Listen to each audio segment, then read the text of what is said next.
Hello and welcome to Data Vlog.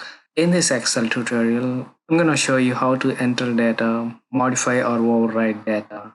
So we enter data in these cells in Microsoft Excel. A cell is an intersection of a column and a row. For example, when you look at the name box, this highlighted cell is in C column, 4th row. When you click here, the name box shows it has B column, 6th row. So now how to enter data? Just click on the cell where you want to enter the data and start typing. Enter to go down.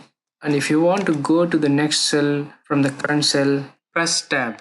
Now I'm gonna enter data again. 1, 2, 3. So now when you select the cell, you can see the data in this particular cell in the formula bar. Now if you want to edit this particular cell and add something in it, just double click on it and the cursor start blinking and you can start typing.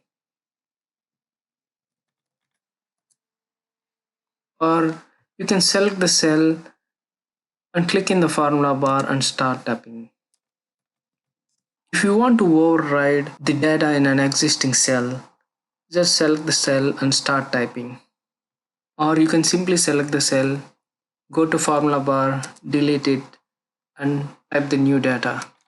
So that's it. You just need to click on the cell and start typing and you can see the same data in the formula bar. If you want to edit it, you can do it in the formula bar, or you can double click within the cell and start typing. Or if you want to override, just select the cell and start typing. So that's how you can enter the data in an Excel sheet.